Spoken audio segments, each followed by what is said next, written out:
Hello, my dear students. Welcome to Digital Ventures, India's first personalized online learning platform for self learners. कैसे हैं आप सब? शुरू करते हैं आपका पावर वर्ड्स और डे 22, एक ऐसा सेशन जहां हम लर्न करते हैं, प्रैक्टिस करते हैं और मास्टरी करते हैं। आई होप आपने सारे लेक्चर्स अच्छे से देखे होंगे। यदि नहीं देखे हैं तो बिल्कुल वेट ना करें, सारे लेक्चर्स को देखना है और चैनल पर नए आए हैं तो सब्सक्राइब जरूर कर लेना। Hit the bell icon so you will get the notifications on time. चलिए करते हैं शुरुआत आपके अपने पावर वर्ड्स की। तो भाई पहला वर्ड है डिबेकल। देखो बहुत अच्छे अच्छे वर्ड्स होते हैं, ऐसे से वर्ड्स लाते हैं ढूंढ ढूंढ के और वर्ड्स को याद करो, यूज़ करो। मतलब ढूंढना कुछ नहीं है कि कहीं जंगल में जाके तपस्या करनी है, लेकिन बस इतना ज़रूर है कि हाँ अच्छा अच्छा सिलेक्शन करते हैं कि आपको अच्छे वर्ड्स मिल जाएं। और हमारा कहीं ना कहीं मोटो रहता है कि ये वर्ड्स आपको एग्जाम में आपकी मदद कर दें। ठीक है, डेली लाइफ के साथ साथ एग्जाम में भी आपकी मदद करते रहें तो बहुत अच्छी बात है। डिबेकल क्या होता है? डिबेकल एक तरीके से विफलता होती है, a sudden and disasters collapse. अब डिजास्टर होता है ना, जैसे फ्लड आ गई, डिजास्टर था, कोई बहुत बुरी चीज हो सकती है। फेलियर और डिफीट को आप क्या कहते हो? It's a debacle. अब आपकी लाइफ में कुछ हुआ होगा बुरा सा, तो आपने कहा it was a debacle of my life, ये मेरे जीवन का फेलियर था। Okay, the team's performance in the final match was a complete debacle leading to their elimination from the tournament. India के साथ हुआ था ना, फाइनल मैच में ही नहीं खेले थे अच्छे से, it was debacle, they lost the world cup. तो आप कह सकते हो इट वॉज डिबेकल। तो कभी आपके साथ ऐसा कुछ कुछ हुआ है कि आपने सोचा कि इसकी वजह से ही बस मैं पीछे रहा हूं, तो it was a debacle for you. Okay, तो डिबेकल होता है sudden and disasters collapse. Debacle word को अगर आप 5 बार बोल भी देंगे ना, it's debacle of my life, ये debacle debacle, then you feel कि आपको बोलते बोलते एक फील आएगी और आप इस वर्ड को आसानी से प्रोनाउंस कर पाएंगे और बोल पाएंगे। ओके, डिबेकल होगा। आगे बढ़ते हैं, डिबेकल के सिनोनिम्स और एंटोनिम्स की बात कर लेते हैं। अब पहला वर्ड है डिजास्टर। डिजास्टर ऐसे होता है जैसे आप समझो फ्लड आ गई, बाढ़ आ गई, तो ये आपका डिजास्टर होगा। ठीक है, अच्छा मैं आपको एक बात बताऊं, जैसे इनमें छोटा छोटा डिफरेंस भी होता है। डिजास्टर हो गया, जैसे कैटास्ट्रॉफ होता है जो रिवर्स नहीं हो सकता, बहुत बड़ी हानि, जैसे सुनामी। सुनामी आ गई, आपने कहा सर ये तो बहुत बड़ा मतलब कैटास्ट्रॉफ था, नेचुरल कैलेमिटी थी। फियास्को जो होता है बेटा, फियास्को कुछ ऐसे नहीं होता है जैसे कोई रिलेशनशिप आपकी नहीं चली, आपने कहा मैं अपने संबंध संभाल नहीं पाया, दोस्ती में आप पीछे रह गए। ठीक है, या फिर आपने कहा कि जो मेरी वेडिंग थी ना, इट वॉज अनसक्सेसफुल, वेडिंग आपकी अच्छी नहीं रही, तो वो आपका फियास्को हो सकता है।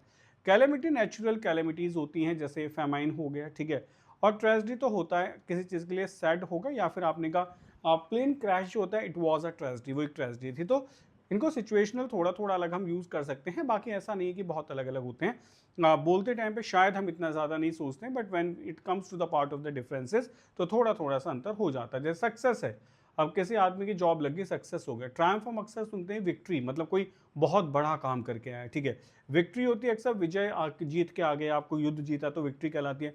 अचीवमेंट मतलब होता है इट्स लाइक कि you get something in life, कि ये मेरे जीवन का अचीवमेंट है, मतलब it's not success. Success is different thing. आपने कोई कंपटीशन में पार्ट लिया, वहां से एक आपकी ट्रॉफी मिल गई, आपने बहुत सारी ट्रॉफी सजा रखे, these are my achievements. Okay, conquest किसी के ऊपर विजय होती है। तो आप देख सकते हो ना कि आप कुछ डिफरेंसेस के साथ इनको यूज करते हो। अब जैसे आपकी बहुत सारी ट्रॉफी सामने रखी, तो आप ये नहीं कह सकते ना दीज आर माई सक्सेस, आप कहो ये मेरे अचीवमेंट्स हैं। ठीक है, ट्रायम्फ है, ये विजय है। ठीक है, जो होता है कि मतलब किसी चीज के ऊपर आप जीत लेते हैं, विजय पा लेते हैं। ठीक है, तो वहां यूज करते हैं। और विक्ट्री हमेशा युद्ध में यूज किया जाता है कि विक्ट्री है, तो वहां आप बोलते हो। मैच हो रहा है तो विक्ट्री होती है। ठीक, नेक्स्ट आइए। नेक्स्ट है डिबॉच। डिबॉच का मतलब होता है भ्रष्ट करना। डिबॉचरी आपने सुना होगा, मोरली करप्ट होता है, मोरली करप्ट होता है डिबॉचरी। डिबॉचरी मतलब एक ऐसा इंसान जो इमोरल चीजों में लगा हुआ है, सेक्सुअल एक्टिविटीज में लगा हुआ है, उसको आप डिबॉचरी कह सकते हैं, वो डिबॉच है। डिबॉच मतलब ये वर्ब का है, डिबॉच करना यानी कि इमोरल काम करना। To lead someone astray morally, मतलब एस्ट्रे होता है away from the path, away from a path, किसी एक पाथ से हटा देना, किसी एक पाथ से हटा देना, एस्ट्रे कर देना। To lead someone astray morally, moral path से हटा देना। ठीक है, take someone to the immoral path. Okay, to corrupt, किसी को करप्ट कर देना। और सिड्यूस, सिड्यूस करता हूं ना सेक्सुअली, ल्योर करना। एक वर्ड पढ़ा होगा LURE, ल्योर, किसी को ल्योर करना, सिड्यूस करना। ठीक है, सेक्सुअली, तो वहां आता है डिबॉचरी, वो डिबॉच होता है। तो he sought to debauch the young recruits with promises of wealth and power. He sought to debauch, वो अक्सर क्या करता है ना, डिबॉच करता है, भ्रष्ट कर देता है यंग रिक्रूट्स को with promises and wealth and power. होता है ना कि मतलब कोई मानो मैनेजर है, वो जब उसका न्यू रिक्रूट्स आते हैं तो उनको डिबॉच करता है, उनको भ्रष्ट कर देता है, मोरली गलत कर देता है। किस चीज़ को लेके अक्सर होता है ना कि हम झूठे एल्योरमेंट्स दे देते हैं कि तुम्हें हम अच्छे प्रोमिसेस देते हैं, वेल्थ देंगे, पावर देंगे, ये सब चीज़ें देंगे, तो वो डिबॉच करना कहलाता है। ठीक है, अक्सर इसको मैं आपको बता रहा हूँ सेक्सुअली, इमोरली उसी तरीके से यूज़ किया जाता है, वहीं डिबॉचरी आता है। ठीक है, नेक्स्ट आइए। अब ये करप्ट हो गया, आसान वर्ड। सिड्यूस करना हम समझ गए, ये भी ल्योर करना होता है, अक्सर सेक्सुअली वे में इसको यूज करते हैं। ठीक है, डिप्रेव कर देना, किसी को डिप्रेव कर देना, वंचित कर देना। ठीक है, टेंट माने होता है धब्बा। अब टेंट वैसे तो धब्बा होता है, लेकिन अगर आपका कैरेक्टर अच्छा नहीं है तो आप वो भी टेंट ही होगा आपके उस पर। ठीक है, स्टेन लगा है, टेंट लगा है। अब जैसे स्टेन ही समझ लो, स्टेन क्या होता है, वैसे तो मेरी सफेद शर्ट पे दाग लगे स्टेन हो गया, लेकिन स्टेन ऑफ ब्लॉट कैरेक्टर पे भी तो होते हैं ना, दैट वन। परवर्ट एक ऐसा इंसान होता है जो हमेशा इलीगल एक्टिविटीज में लगा रहता है। याद रखना, परवर्ट वही होता है जो हमेशा इलीगल एक्टिविटीज में लगा रहेगा। अब आपने कहा इंस्पायर करना, किसी को अपलिफ्ट कर देना, मतलब किसी को बुरे से अच्छे की तरफ उठा लेना, मोरलाइज, मोरल बना देना, मोटिवेट करना, एलिवेट करना। मतलब आप ये समझो कि मैंने उनको एलिवेट किया है, वो गरीबी में थे वहां से एलिवेट कर दिया, वो इमोरल कैरेक्टर्स थे उनको मैंने एलिवेट किया है। तो आप एलिवेट को अलग अलग तरीके से यूज कर सकते हो। ठीक है, तो आप इसको कह सकते हो कि एलिवेट किया गया। एलिवेट करना सिर्फ उठा देना होता है, अलग कुछ नहीं है। ठीक, नेक्स्ट आइए। डेबिलिटेट बड़ा अच्छा सा वर्ड है, डेबिलिटेट। अब डेबिलिटेट का मतलब होता है निर्बल करना, कमजोर बना देना। टू मेक समवन और समथिंग लेस इफेक्टिव, मतलब आपने किसी ऑर्गेनाइजेशन का जो कैश फ्लो था वो तोड़ दिया, तो आपने उसको डेबिलिटेट कर दिया। ठीक है, किसी को आपने मतलब मेंटली या फिजिकली कमजोर कर दिया तो आपने उसको डेबिलिटेट कर दिया। ठीक, अच्छा फूड नहीं दिया तो डेबिलिटेट हो गया, किसी को ज़्यादा परेशान कर दिया, मेंटली डेबिलिटेट हो गया। तो आपने कहा the prolonged illness debilitated him, living him bedridden for weeks. जो लंबे समय से बीमारी चल रही थी ना, डेबिलिटेटेड हिम, उसको कमजोर बना दिया, living him bedridden for weeks, और हफ्तों वो बेडरिडन रहा, मतलब बेड पे पड़ा रहा। तो आप उसको कहते हैं डेबिलिटेट, यानी कि कमजोर हो जाना, डेबिलिटेट हो जाना। ठीक, नेक्स्ट आइए। डेबिलिटेट का आंसर क्या होगा, ये आपका कहलाता है वीकन, यानी कि कमजोर। अब वीक तो फिजिकल होता है, ये तो खूब अच्छे से पता है कि अगर आदमी फिजिकल कमजोर है तो हम वीक कहते हैं कि वो कैसा हो गया, वो वीक हो गया। ठीक है, एनफीबल मतलब समझो वीक तो होगा, लेकिन एक्सट्रीमली मान लो बहुत ज्यादा हो जाना। ठीक है, बहुत ज्यादा किसी का वीक हो जाना, उसके लिए। इनकैपेसिटेट मतलब वो कैपेसिटी नहीं है उसके अंदर, वो कमजोर है। अच्छा, ये जो डेबिलिटेट होता है ये तो आई गया। ठीक, ऊपर से नेक्स्ट है बेटा इम्पेयर। इम्पेयर का मतलब होता है समझो पार्शियली जो प्रॉब्लम्स होती हैं, इम्पेयरमेंट्स आप पढ़ते होगे ना, उसी के लिए आता है कि मतलब कमजोरी तो है लेकिन इट इज लाइक पार्शियल होगा, कि पार्शियल वीकनेस है, दैट इज इम्पेयरमेंट होगा, किसी चीज का काम करना बंद करना, लाइक दैट वन। स्ट्रेंथन होगा, ताकत ही होती है ना। इनविगोरेट मतलब होता है, आप ऐसे समझो जैसे किसी चीज को आपने रिफ्रेश कर दिया, मतलब उसमें विगड़, साहस को भर दिया, इनविगोरेट कर दिया। फोर्टिफाई हमेशा आता है स्ट्रेंथन करने के लिए, जैसे दे फोर्टिफाइड द टाउन, उन्होंने टाउन को फोर्टिफाइड कर दिया, ताकत दे दी। सोल्जर्स चारों तरफ खड़े हैं, फोर्टिफाइड हो गया। फोर्टिफाइड याद करना बड़ा आसान इसलिए होता है कि इसमें फोर्ट आता है, और फोर्ट माने क्या होता है, किला होता है। किला हमेशा सिंबल होता है ताकत का, तो आपने फोर्ट के जैसा बना दिया, टाउन को फोर्टिफाई कर दिया। रीइंफोर्स कर देना, ताकत देना। एनर्जाइज तो बिल्कुल सिंपल वर्ड है, जनरल एनर्जी देने के लिए एनर्जाइज कर देना। वो कैसे भी हो सकता है, फूड देकर एनर्जाइज कर दो, किसी को मोटिवेट करके एनर्जाइज कर दो, इट डिपेंड्स। ओके, नेक्स्ट आइए। नेक्स्ट है डिक्रिपिट।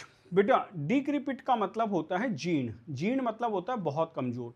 वॉर्न आउट, वॉर्न आउट होता है ना, बिल्कुल खत्म हो गया। Broken down by hard use, age और नेग्लेक्ट। मतलब डेप्रिकेट आप दो तरीके से लगा लो, एक तो उम्र हो गई तो कोई चीज पुरानी होगी, बिल्डिंग है बस खत्म होने वाली है क्योंकि कई सौ साल पुरानी है, वो डिक्रिपिट है। ठीक है, उससे अलग आपने कहा कि कोई चीज हमने यूज ही नहीं की बहुत लंबे समय से, वो खड़ी खड़ी ऐसी खत्म हो गई, तो आप क्या कहते हो, उसको भी डिक्रिपिट कहते हो कि डिक्रिपिट है। ठीक है, the old house stood in a decrepit state.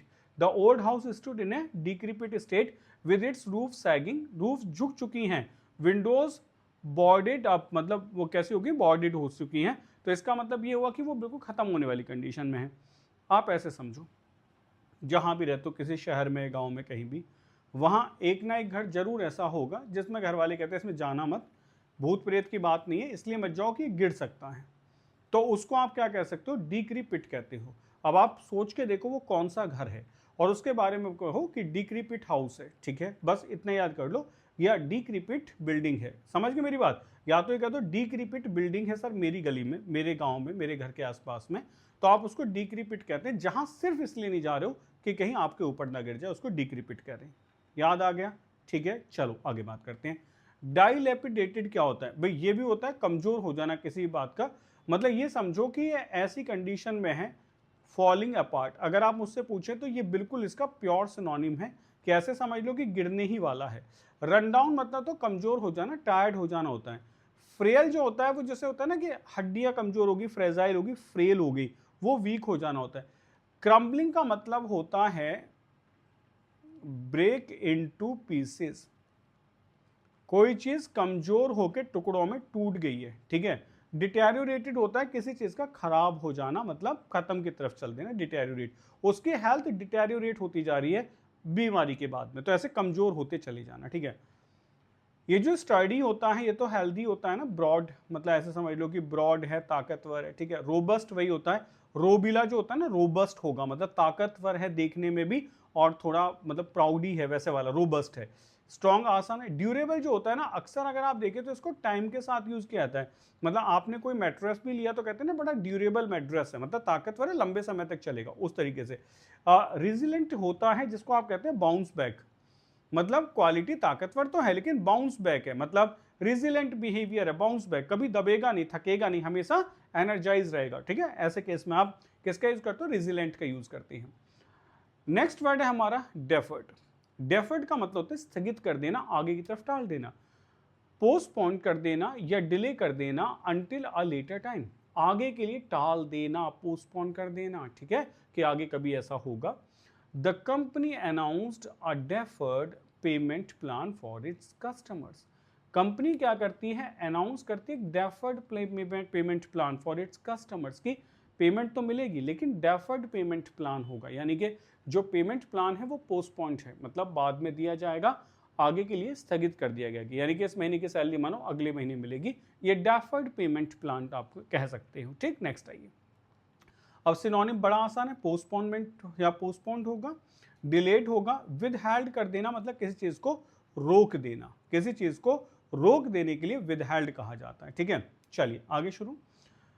स्टैल्ड का मतलब क्या होता है? देखो अगर मैं इसको STA लिख दूँ स्टॉल, तो वो तो क्या बन जाता है? आपका शॉप बन जाती है, ठीक है। फिर हम कहते हैं STALL जो होता है वो नाउन है, ये वर्ब भी होता है। वर्ब का मतलब होता है किसी चीज का स्टॉप हो जाना, जैसे इंजन है वो इंस्टॉल कर दिया, नॉट वर्किंग, ठीक है, वहां पे आप किसका यूज करते हो? स्टॉल्ड का यूज करते हो। और किसी चीज को डिले करने के लिए भी हम स्टॉल्ड का यूज करते हैं। तो ये वाली जो मीनिंग है ये इसके सिनोनिम है, ठीक है। मतलब आपको अलग अलग मीनिंग मिलेंगी कि कहीं इंजन रुक गया, not working, engine is not working, तो आप उसको स्टॉल्ड कह सकते हो। स्टॉल आपने कह दिया भाई, स्टॉल्ड लिखा है ना, उसका ईडी हटा रहा हूं मैं, तो वर्ब की फर्स्ट फॉर्म आगे निकल के स्टॉल, तो स्टॉल आप कहेंगे शॉप भी तो होती है जहां आप बुक्स और ये सब लाते हैं, तो नाउन बन जाएगा।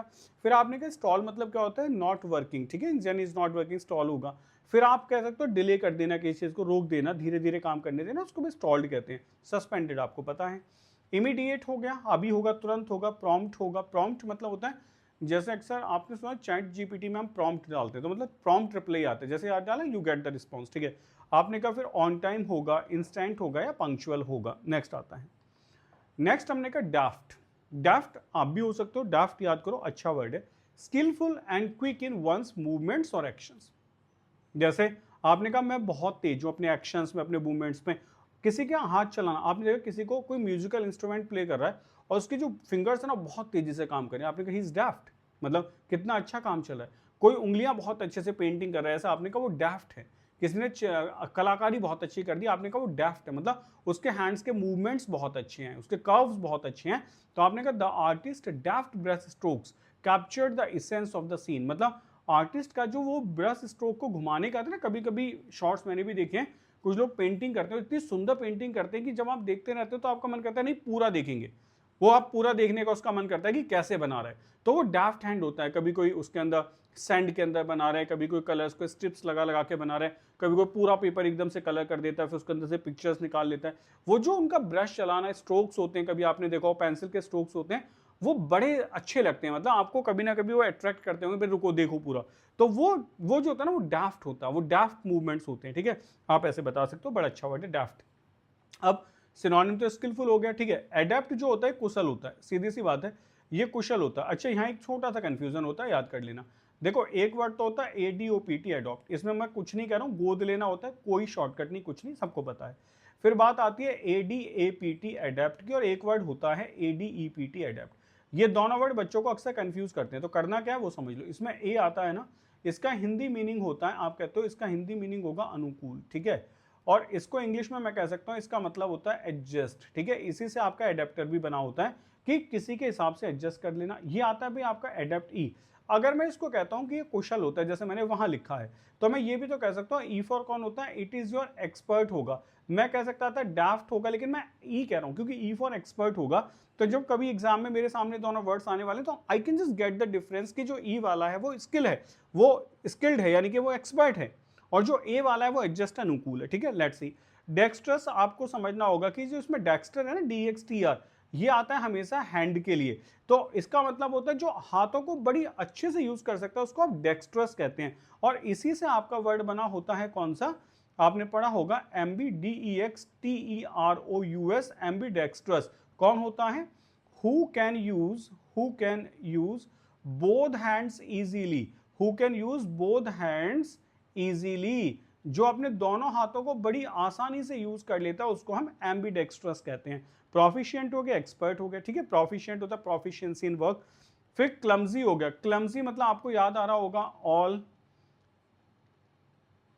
फिंगर्स एंड थम्स का यूज करते हैं ना, वो वाला एक मुहावरा याद आ रहा होगा, क्लमजी नेचर, है ना, ऑकवर्ड सिचुएशन, बहुत बुरी। अब APT क्या होता है, एप्टीट्यूड होता है, स्किल होता है, इसका अपोजिट आपने लिख दिया इनएप्ट होगा। फिर आता है बम्बलिंग एंड फम्बलिंग, ठीक है, इसको भी सुनो। बम्बलिंग जो होता है it is in your behaviour होता है, आपका जो बिहेवियर उसमें बम्बलिंग है, मतलब आप प्रेजेंट नहीं कर पा रहे हो, ठीक है। ये जो फम्बलिंग होता है ये आप टॉक के लिए यूज कर सकते हो कि मतलब आपने कुछ बोलना चाहा लेकिन आप बोल नहीं पाए, आपके मुंह से चीजें निकली नहीं, आप फंबल कर गए। आप जो प्रेजेंट कर रहे थे वो थोड़ा सा फ्लो में नहीं था, फंबलिंग कर गए, तो वहां फंबल का यूज करते हो। बम्बल होता है कि आपका बिहेवियर सही नहीं है, आपके हैंड्स के मूवमेंट सही नहीं है, तो आप उसमें बम्बलिंग कर जाते हो। कोई चीज आप ऐसे उछा लेते, छूट कैसे गिर गई, आपने कहा बम्बलिंग होगी, ठीक है ना, वो बम्बलिंग कहलाता है। फंबलिंग मतलब अटक जाना, ठीक, थोड़ा सा डिफरेंस है। आइए नेक्स्ट आपका वर्ड आता है भाई, नेक्स्ट हमारा वर्ड है डिफंक्ट। अब इसमें फंक्ट आता है, फंक्ट का मतलब क्या होगा, FUNCTION, फंक्शन होगा ना, तो डिफंक्ट हो गया, यानी कि फंक्शन खत्म हो गया, ऐसे याद कर लेंगे। नो लॉन्गर इन एग्जिस्टेंस और फंक्शनिंग, अब है ही नहीं काम का, फंक्शनिंग में नहीं है क्योंकि डिफंक्ट हो गया, पूरा फंक्शन खत्म हो गया। ऑब्सलीट हो जाना और इनएक्टिव हो जाना, मतलब ऐसी स्टेट जब कोई चीज पूरी तरीके से इनएक्टिव हो जाए, ऑब्सलीट हो जाए, अब यूज की है ही नहीं, उसको आप कह सकते हो डिफंक्ट हो गई, यानी कि वो खत्म हो चुकी है। Let's see, the company went bankrupt, company bankrupt होगी। बैंकरप्ट का मतलब क्या होता है, बैंकरप्ट का मतलब होता है दिवालिया, लिखते जाया करो सबको, दिवालिया होगा, ठीक है, पैसा ही नहीं रहा, बैंकरप्ट हो गई, ठीक। इसके लिए आप दूसरा वन कह सकते हो इंसॉल्वेंट हो जाना, इंसॉल्वेंट मतलब बैंकरप्ट हो जाना। एक आप लिख सकते हो BROK, ब्रोक लो, यहाँ भी झड़ी लगी वर्ड्स की, तो इंसॉल्वेंट है, ब्रोक है, बैंकरप्ट है, इसका मतलब दिवालिया हो गई, ठीक है। Rendering it defunct and leaving many employees jobless, मतलब द कंपनी वेंट बैंकरप्ट, अब क्या हो रहा है, रेंडरिंग्स को छोड़ दिया गया, defunct and leaving many employees jobless, और बहुत सारे लोगों की जॉब चली गई, तो आप डिफंक्ट कह सकते हो। तो डिफंक्ट मतलब विदाउट फंक्शन हो जाना, फंक्ट में फंक्शन आ रहा है, we can get the idea from there, तो याद भी रह जाएगा, ऐसा नहीं याद नहीं रहेगा। अब ये हो गया इनएक्टिव, ठीक है। इनएक्टिव के लिए तो एक वर्ड याद करो, डोरमेट, इसको कैसे याद करते हैं, आपने कहा सर डोर प्लस मैट से बना है, डोरमेट अक्सर हमारे दरवाजे पे ऐसे ही पड़ा रहता है, कभी कुछ काम नहीं करता, उसे इनएक्टिव कहते हैं, सब जाते कुचल के चले जाते हैं, ठीक है, वैसे ही पड़ा है डोरमेट, पिछली बार आए थे तब भी पड़ा, तब भी पड़ा, वो इनएक्टिव है। ये अक्सर आपने टर्म सुनी होगी कहाँ, बैंक के अंदर, बैंक में जो एम्प्लॉयज होते हैं आप उन्हें देखेंगे तो कहते हैं ना भाई बैंक में गए आप, तो उसने कहा बहुत दिन से आपने खाते में कोई ट्रांजेक्शन नहीं की थी, इसलिए आपका जो अकाउंट है बैंक वो हमने डोरमेंट कर दिया, सॉरी बैंकरप्ट नहीं है, डोरमेंट कर दिया है, और अब आपको एक एप्लीकेशन देनी होगी उसको एक्टिव कराने के लिए, सही है। ऑब्सोलीट होता है किसी चीज का पूरी तरीके से खत्म हो जाना, ऑब्सोलीट हो गया। ऑब्सोलीट टर्म्स होती है ना जो इंग्लिश में निकाल दी गई हैं। फिर आती है बात, डिसकंटिन्यूड कर दिया गया, भी रोक दिया गया है, आउटडेटेड है, यार कैसा चीज लेके आए हो, तो बहुत पुराने टाइम पे चला करती थी, अब आप N सीरीज का फोन लेके आ रहे हो नोकिया वाला, तो डिफंक्ट, आउटडेटेड है। नेक्स्ट आपने कहा एक्टिव होगा, ऑपरेशनल है, फंक्शनिंग है, वर्किंग है, रनिंग है, इसमें कोई प्रॉब्लम नहीं, सारी इजी वर्ड। नेक्स्ट हमारा वर्ड है डेलिटीरियस, ठीक है। डेलिटीरियस देखो, मैं मेरे सामने जो भी वर्ड आता है तो मैं तो ऐसे सोचता हूँ DELET, डिलीट।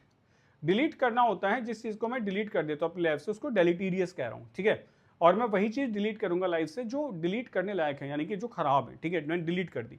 तो हैविंग अ हार्मफुल और damaging effect specially on health, जो मेरी हेल्थ के ऊपर बुरा इफेक्ट डालते हैं मैं उन्हें डिलीट कर देता हूँ, वो डेलिटीरियस है। तो आपने कहा डेलिटीरियस का मतलब हो गया, डेलिटीरियस मतलब consumption of alcohol can have deleterious effects on the liver. इसके बड़े डेलिटीरियस इफेक्ट हैं, यानी कि बुरे इफेक्ट होते हैं लीवर के ऊपर, आपका लीवर खराब हो जाएगा। इसे डिलीट कर दो, इस कंजम्पशन को डिलीट कर दो, वरना इसके डेलिटीरियस इफेक्ट्स आ जाएंगे, ठीक है, ऐसे याद करो। नेक्स्ट आता है डेलिटीरियस का मतलब क्या हुआ, हार्मफुल हो गया भाई, हार्मफुल है, बिल्कुल सही बात है। डेट्रीमेंटल, देखो ये कैसे याद रहेगा, इसे याद करो मेंटल। अब आप कुछ ऐसे सोच के देखो यार, ऐसी चीज जो आपका दिमाग हिला दे। आपने कहा मैंने एक बार एक नशा कर लिया था, पूरा दिमाग हिल गया, भाई मैं नहीं करूंगा दोबारा, बहुत हेल्थ मुझे ऐसे लगी, मैं कमजोर सा मतलब पागल हो गया, तो वो डेट्रीमेंटल होगा, मतलब जो आपका दिमाग हिला दे, हार्मफुल। ये जो वर्ड होता है ना एडवर्स, एडवर्स के सामने एक इफेक्ट्स लिख लो, ये कभी भी हो सकता है ऐसे, जैसे कोई आपने मेडिसिन ही ले ली, चलो पैरासीटामोल ले लिया आपने, कहा बहुत बेचैनी होगी टैबलेट लेने के बाद, तो डॉक्टर कहते हैं ना इसके एडवर्स इफेक्ट्स भी हो सकते हैं। एडवर्स मतलब होता है अपोजिट, ठीक है। अच्छा, एक वर्ड बड़ा कंफ्यूज करता है यहाँ पे, AVERS, एवर्स। ये एवर्स एंड एडवर्स दोनों में एक बच्चा कंफ्यूज रहता है। एवर्स का मतलब होता है किसी चीज को डिसलाइक करना। He is averse to reading, उसे पढ़ना पसंद नहीं, he is averse to writing, उसे लिखना पसंद नहीं है, ठीक है। डैमेजिंग हो गया, इंजूरियस हो गया, क्लियर आ रहा है, smoking is injurious to health, वो तो याद है। बेनिफिशियल होगा, ठीक है, एडवांटेजियस होगा, हेल्पफुल होगा, फेवरेबल होगा। कंस्ट्रक्टिव एक पॉजिटिव वर्ड है, किसके कंस्ट्रक्टिव नेचर है, यानी कि बड़ा कंस्ट्रक्टिव आदमी चीजें बनाता है, तो वहां आप उसको यूज कर सकते हैं, ठीक। नेक्स्ट आइए, डेलिब्रेट। डेलिब्रेट या डेलिब्रेटली आपने सुना होगा, ठीक है। डेलिब्रेट होता है, अच्छा ये हमने वर्ड कहां सुना होता है, मैं बता भी देता हूं आपको। एक कोल्ड ब्लडेड मर्डर, ये आपने एक ईडियम पढ़ा होगा कभी, कोल्ड ब्लडेड मर्डर।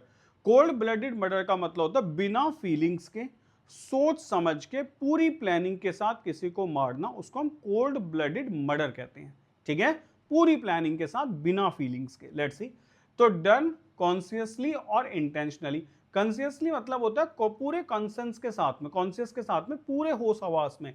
इंटेंशनली जानबूझ के, इंटेंशनल और कैलकुलेटेड, इन सब चीजों को डेलिब्रेट कहते हैं। जैसे it was a deliberate act of vandalism not an accident. ये क्या है, ये डेलिब्रेट एक्ट ऑफ वेंडलिज्म है, मतलब जानबूझ के। वेंडलिज्म क्या होता है, बच्चे कहते हैं वेंडलिज्म बताओ, सुनो, वेंडलिज्म होता है बेटा किसी रिलीजियस प्लेस को खराब कर देना। अब रिलीजियस प्लेस को खराब करना मतलब वहां उल्टे सीधे स्लोगन्स लिख देना, उसके सैंक्टिटी, पवित्रता को खराब करना, उसको आप वेंडलिज्म कहते हैं। तो it was a deliberate act of vandalism, यानी कि मंदिर को जो तोड़फोड़ हुई है, मस्जिद की जो तोड़फोड़ हुई है, ये कैसा एक्ट है, ये डेलिब्रेट एक्ट है, यानी कि जानबूझ के किया गया है। मंदिर के ऊपर स्लोगन्स लिखे गए, चर्च पे स्लोगन्स लिखे गए, या किसी टेम्पल मॉस्क पे स्लोगन्स लिखे गए, this is the act of deliberate vandalism, मतलब अनजाने में नहीं हुआ, नोइंगली हुआ है, ठीक है, नॉट एन एक्सीडेंट। आप इसको एक्सीडेंट नहीं कह सकते, डेलिब्रेट एक्ट है।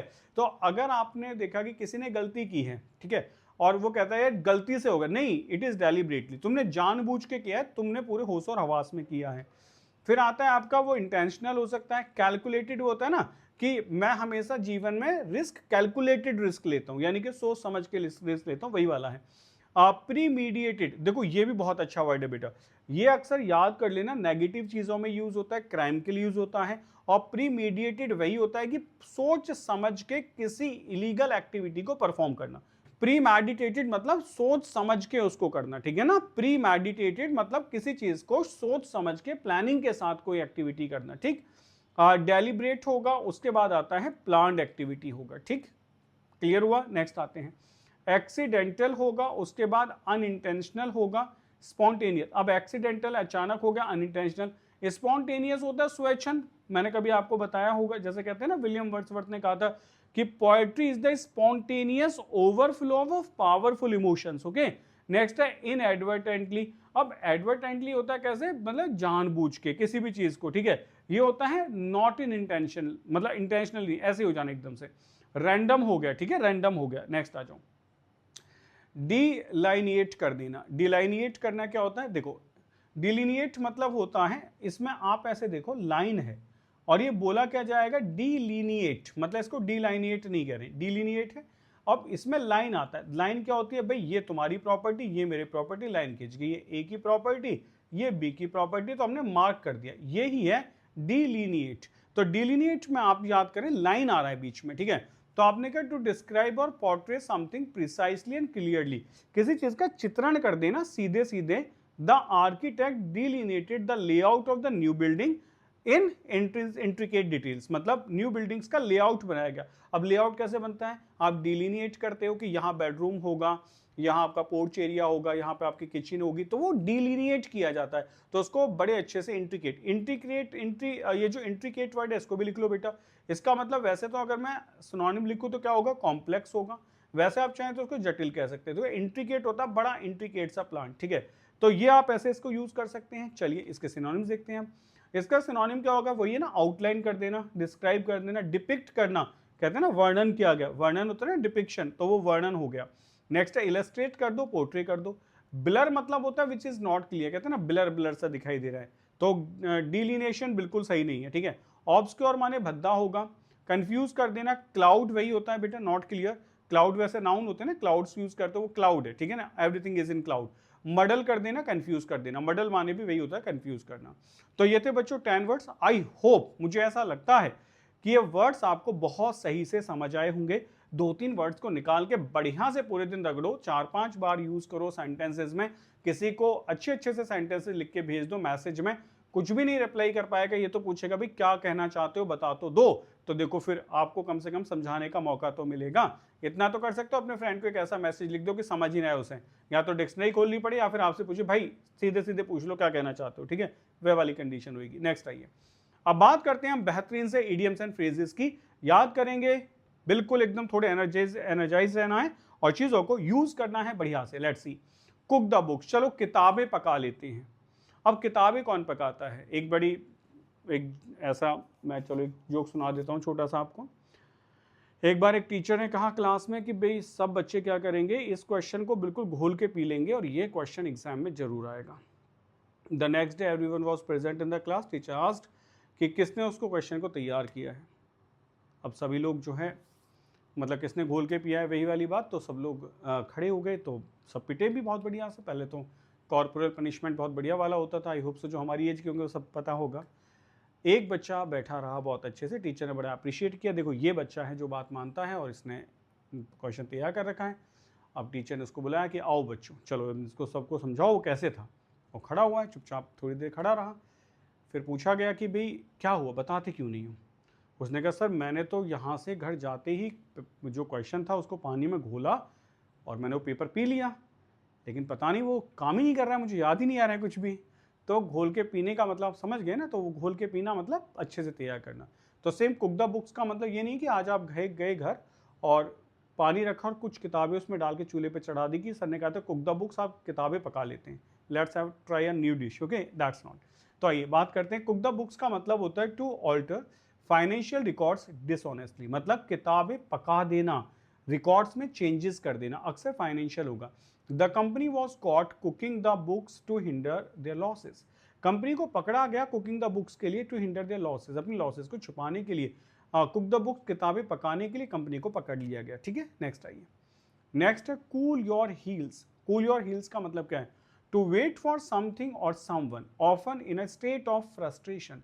कूल योर हील्स का मतलब क्या है, अब आप बहुत देर परेशान हो, कहते हैं ना थोड़ी देर बैठ लो यार, let's wait some for something. तो टू वेट फॉर समथिंग और someone often in state of frustration, कि यार चलो बैठते हैं, अब कुछ पा तो रहे नहीं है वैसे भी, थोड़ी देर बैठ के आराम करते हैं, लेट्स मूव, ओके चलो फिर बढ़ते आगे। I had to cool my heels in the waiting room for over an hour before the doctor saw me, मतलब I had to cool my heels in the waiting room for over an hour, घंटे भर में बैठा रहा वहाँ पे frustration में, कब नंबर आएगा कब नंबर आएगा, बिफोर द डॉक्टर सॉ मी, जब डॉक्टर ने मुझे देखा, ठीक है। देखने का मतलब वो नहीं है कि सिर्फ देख लिया, इसका मतलब जब उसने मुझे ऑब्जर्व किया होगा, ठीक है, मुझे मेडिसिन दी होंगी, that one type. Corn in Egypt क्या है, कॉर्न इन इजिप्ट मतलब अ साइन ऑफ अबंडेंस और गुड फॉर्च्यून। आपको याद आता हो कि वर्ड था कॉर्नुकोपिया, ठीक है, कॉर्नुकोपिया पूरा भरा हुआ, अबंडेंस के लिए यूज करने corn in Egypt, okay.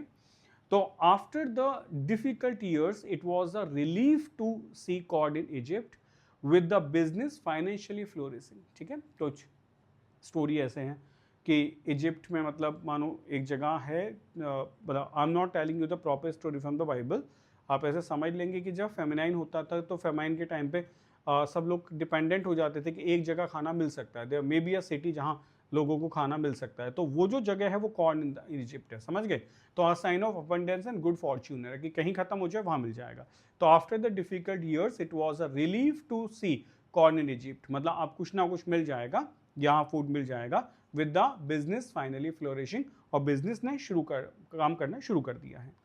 Next है क्रॉस सोर्स, तलवारों का क्रॉस हो जाना। ठीक है, अब तलवारें कब क्रॉस होती हैं? To engage in a heated argument और डिसएग्रीमेंट, आप किसी से बहुत ज़्यादा झगड़े में हैं, ठीक है, तो आपने सुना होगा एक और मुहावरा, DAGGERS, डैगर्स ड्रॉन, खंजर निकल जाना।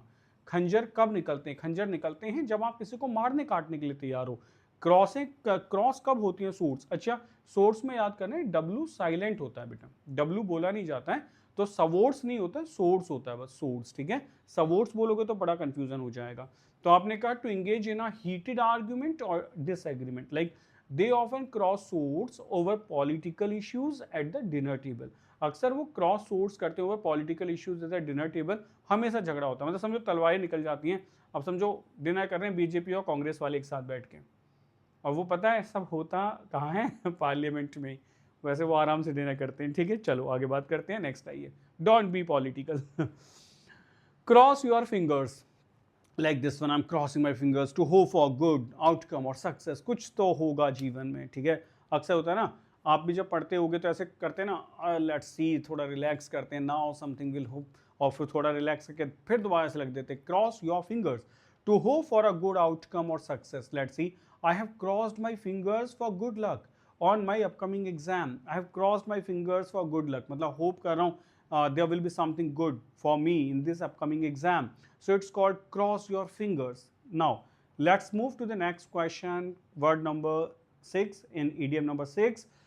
Cry or ask for the moon. अब ये तो बचपन से सबने सुना है ना, मुझे चंदा मामा चाहिए। ठीक है, चंदा मामा दूर के, let's see that one. तो जब बड़े हो जाते हैं तो कोई आस्क फॉर द मून नहीं करता है, ये तो बचपन की बातें रह जाती हैं। बड़े होने के बाद रियलिटी सिर्फ इतनी आगे होती है, सच कह रहा हूँ ना। जब आप मतलब ग्रेजुएशन में रहे होगे, कॉलेज में रहे होगे, तो रियलिटी बहुत दूर होगी कि आपको लगता है अरे ये हो जाएगा, वो हो जाएगा, थोड़ा टाइम लगेगा, इतना पैसा कमाएंगे, बड़ी गाड़ी, बड़ा घर, सब कुछ होगा।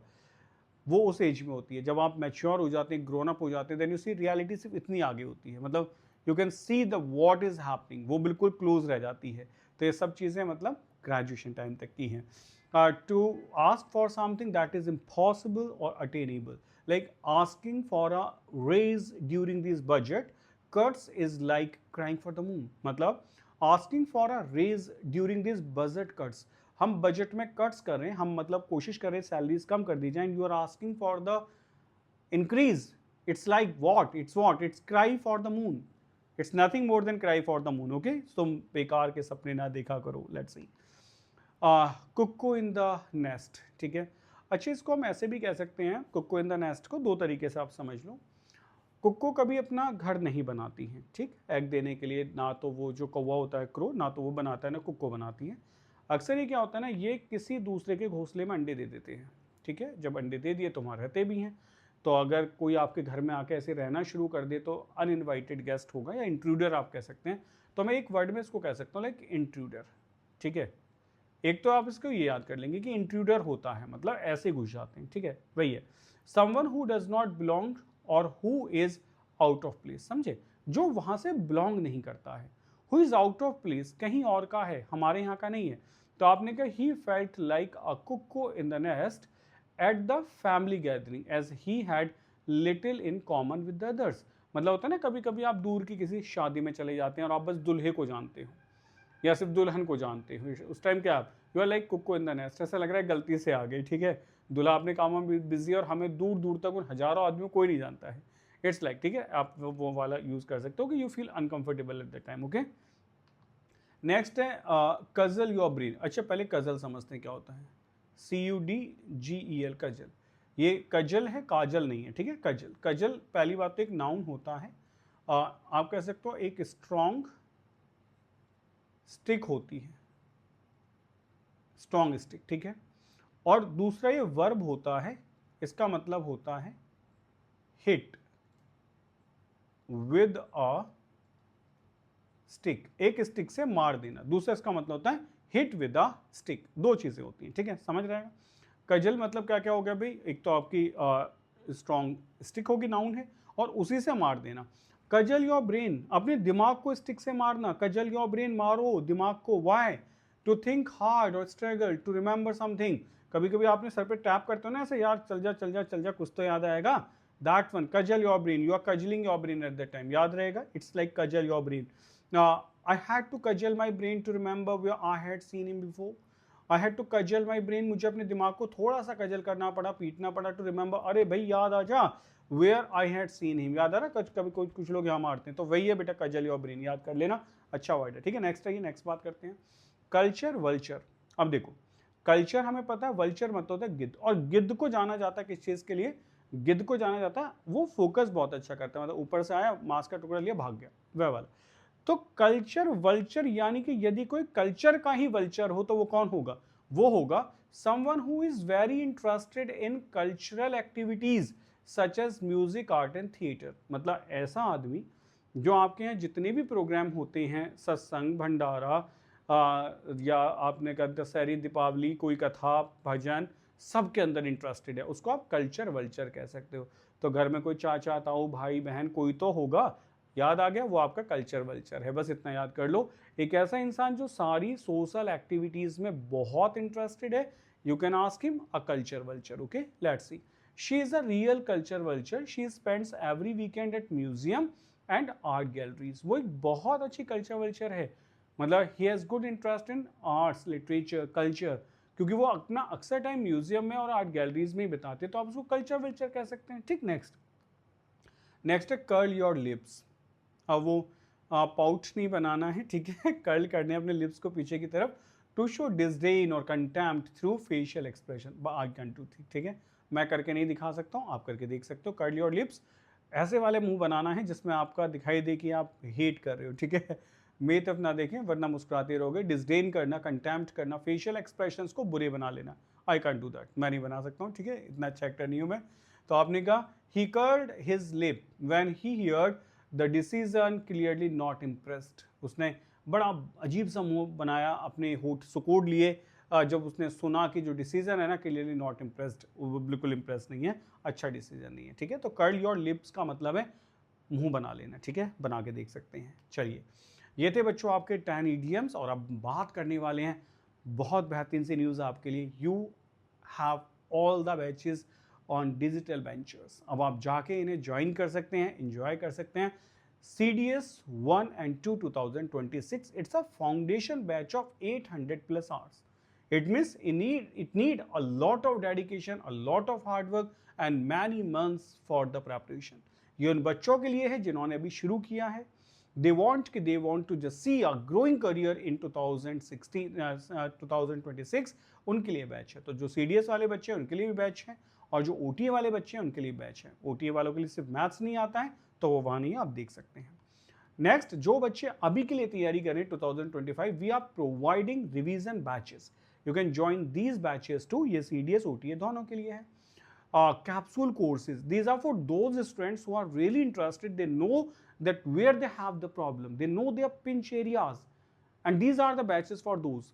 आपको कैप्सूल कोर्सेज मिलते हैं। Polity by Kashif Ansari, English पूरा का पूरा मेरा है, और दीपेंद्र सर का मैथ्स है, आप देख सकते हैं। Doctor Abhishek Singh, geography, ecology and environment, all the confusing chapters are here, ठीक है।